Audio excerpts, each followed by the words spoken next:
Hey guys, welcome to another episode of Mama and Getting Cooks. Today we're making Cabbage soup. So you know we don't eat healthy. It makes us sick.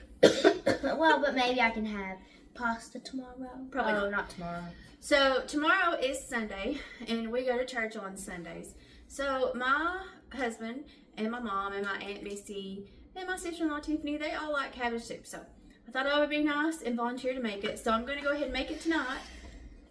I'm getting taller. Throw it in a crock pot and then put it in the fridge overnight so I can heat it up. I'll put it on in the morning before I leave. I'll put it on in the morning before I leave so it can be heating up. Alright? So, I'll show you the ingredients. Hit me. Alright guys, so there's Gideon. Hey guys. Good. Gideon Ramsey here. Oh Lord. Just gonna let y'all know. We did already make a cake tomorrow. I did, and she did. It's a Reese's coffee cake. And my sister-in-law Tiffany doesn't like chocolate, so I thought we would try this. I got it on sale this week, and I got 2 boxes. I would say it smells very good. It smells like the peanut butter in a Reese cup, don't it? Don't put your hair over it.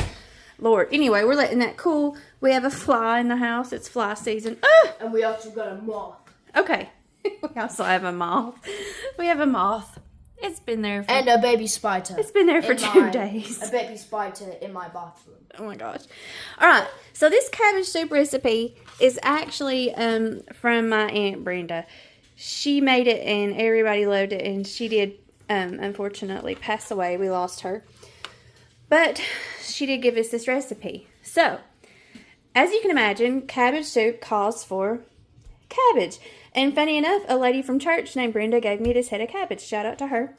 It also takes a quart of canned tomatoes, and I canned these tomatoes either last year or the year before last. It takes, it says a can of beef broth, so I'm not really sure. Last time I made it, I just used enough beef broth. I just keep having to add it because it boils down, so we'll see how that goes. My Aunt Brenda used a can of light red kidney beans and a can of pinto beans. My mama doesn't like light red kidney beans, so I got a can of pintos and a can of Great Northern because I know she likes those. And as you can imagine, it also calls for, that's just rude, Gideon. It also calls for hamburger meat, but I don't have that sitting out on the counter. So 2 pounds of hamburger meat. So we'll get started. No, drama king. Alright, you guys. So I'm cooking my hamburger meat. I'm going to brown it first, and you can see I've got this doohickey here to help chop up the meat.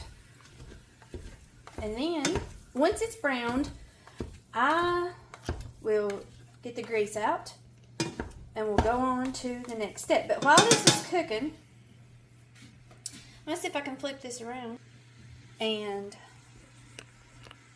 chop up this cabbage. I'm going to be honest, unless I got salt on the counter, I don't know anything about cooking. I mean, not cooking. Well, that's true too. I really don't know anything about cutting up a cabbage. So, I'm just going to, I washed it off. I still got water. I'm just going to pretend that I know what I'm doing. So I guess like cut it in half. I've only made this recipe once before, and it's been so long. Well, I did make it with my Aunt Brenda years ago. But it's been so long that I can't really remember how to do it. Okay. So there we have the cabbage. Now we just need to cut it into, I guess, slices. I really can't pretend to know. And our meat sounds like it's sizzling. So we'll get this cabbage chopped up and our meat browned, and we'll be back. Alright guys, so our hamburger is browned. And this is my weird, I don't know if I've ever made hamburger on this channel before, but my dad used to make so much fun of me. I use a paper towel, and I put, well, like 4 of the selecta size, and I go down into my hamburger and swish it around And that's how I get the grease out of my hamburger. Weird, right? And it's still kind of greasy, so. And I usually keep a bag beside me that I put all my trash in as I cook. So I'm going to do a couple more paper towels. You may say, oh, that's wasteful. Well, you know what? How else do you get grease? I don't drain it down my sink or nothing, and I ain't going to take this outside. I can't think of another way to absorb grease. I'm sure there's fancy people out there that, see, look at this grease, that know what to do. I'm not one of those.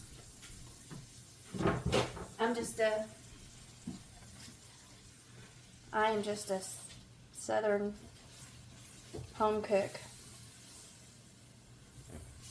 Picky one. Oh my gosh, you guys. I put out my hummingbird feeder April the 1st. And there was a hummingbird feeder on it April the 2nd. I mean, a hummingbird feeder. A hummingbird on it April the 2nd. It was so exciting. I couldn't believe it. Alright.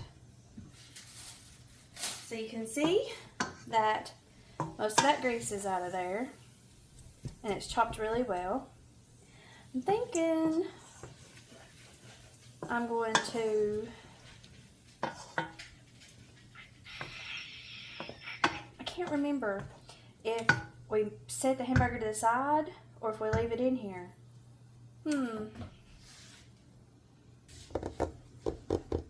What would Brenda honey do?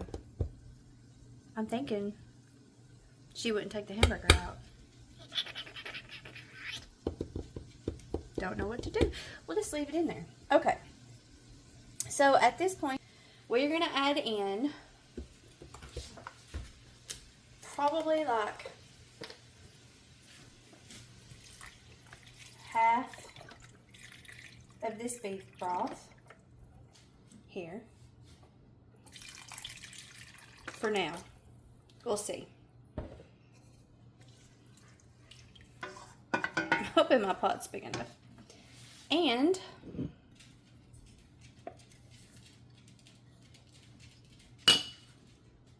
my jar of tomatoes. Did that splash everywhere? Yes, it did. It actually got all over my pepper, which is a good thing because I need salt and pepper. I haven't salted or peppered this. So let's add some salt. Tiffany loves salt, but I'm pretty sure she's on a blood pressure pill now. Then we're going to add some pepper. Not too much because Missy doesn't like too much spice. We're going to give this a stir. Now, we're going to turn our heat back up because we need to bring this to a boil. We're going to add in our can. And I didn't know if I was supposed to drain the juice, so I didn't. Oh! Oops, okay. That's okay. The heat will cook any germs out that might have been on top of that can. Oh, dear Lord. I hope Tiffany doesn't watch this tonight. She's a germaphobe. She really is. Okay. And then we're going to add a can of, I'll just pop this. Well, this one ain't going to pop off. A can of Great Northern beans. It's kind of like making chili. I just don't see all the cabbage fitting in this little pot here.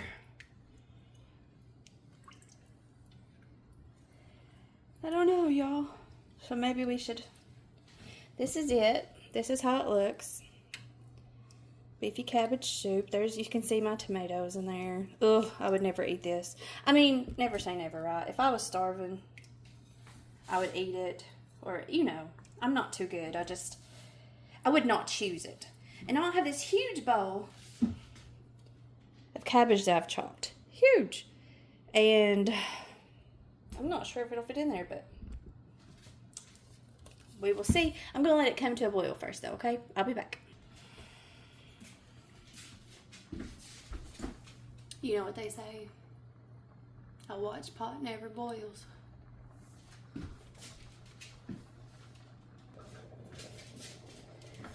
I just thought of this too, though. an unwatched pot will boil over. I've experienced that plenty of times.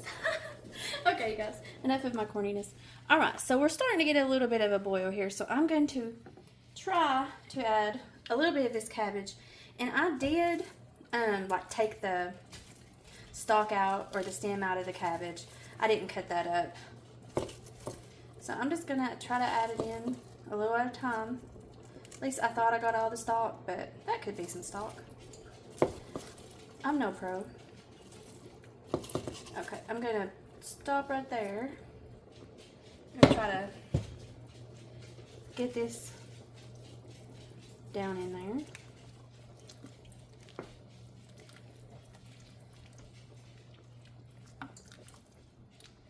I wish my Aunt Brenda was here.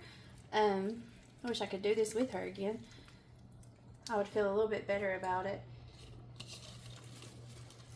You don't realize how much you miss people till they're not around. That piece of cabbage has a little black dot on it, so I'm gonna take that one out till they're not around to ask them stuff anymore. I think it's gonna fit, you guys.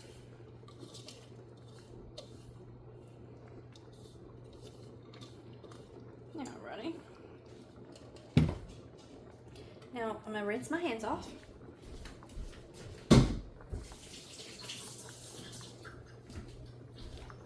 So I don't get cabbage everywhere. I did get it on the stove a little bit, but it's okay. Now I'm gonna try to push this down in here. Because basically we're gonna cook this until the cabbage is tender. As far as I can remember, that's what we do. And I may end up having to add a little bit more beef broth because it's looking a little thick. Yep, I think I need to. It'll just be harder to boil. But what's cabbage and beef soup without juice?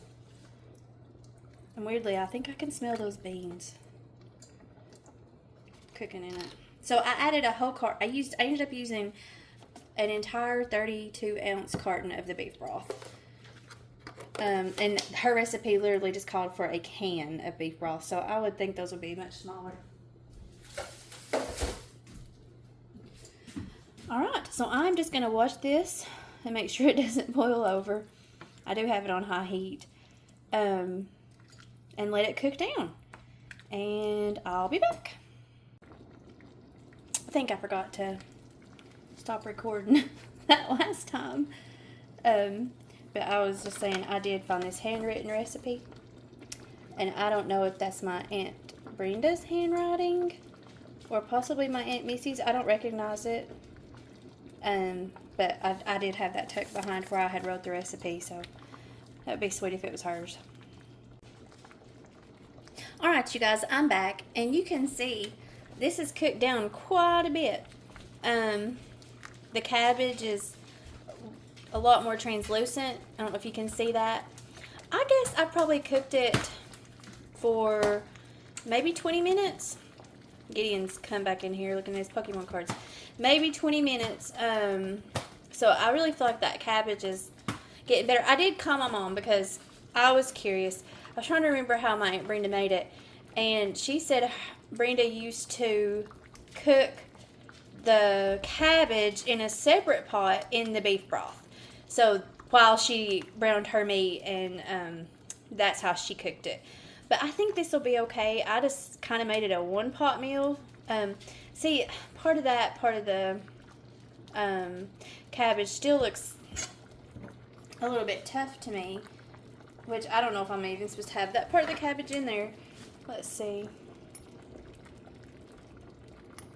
So, I don't eat cabbage, but I'm going to bite this. Yeah, so that's super hard, that part. So I'm thinking I shouldn't have had that in there. But if you look, the other pieces of the cabbage that are chopped up, they're very translucent. So I would think they're done. Maybe I should have been pickier about what parts of the cabbage I put in there. I was kind of clueless. Like, that piece might be a little hard. I don't know. So anyway, it's cooked, I would say 20 or 25 minutes. I've let it boil here. So what I will probably do is cut this off and let it cool a little bit, and I will transfer it over to my crock pot for church in the morning. So there you have it. That's what it looks like. Cabbage and beef soup. Oh, does that look like a big thick? See, like, that's probably not done and probably shouldn't have been. I don't know. I'm learning, you guys. I don't know all this, but don't worry. My mom will tell me tomorrow. I always tell her to give me good feedback, and she does. A gnat. Okay, so there it is. Gideon, you gonna come sign us out? I don't know why we call it Mama and Gideon Cooks, because let's tell the truth. It's Mama Cooks. Okay, I've cooked before. It's Mama Cooks. No, I've cooked on this channel. It should be Gideon Cooks. He abandons me. Listen, I made shrimp, fish. In the air fryer? Okay, well, you're going to have to start cooking some more, because otherwise it's just going to be Mama Cooks. All right, so let's let the people go. I'm in the control of this channel. I'm the one that edits it most of the time. All right, so thank you guys so much for watching. If you try this recipe, let me know if you like it. I will never try it. Give us a link to the video. I did bite the cabbage, and the juice off of it tasted yummy, and I'm surprised I even like that, because I don't do beef or cabbage or tomatoes. So give us a thumbs up, follow us, and thank you so much for watching. Remember, Peace loves you. We'll catch you on the next one. Peace out.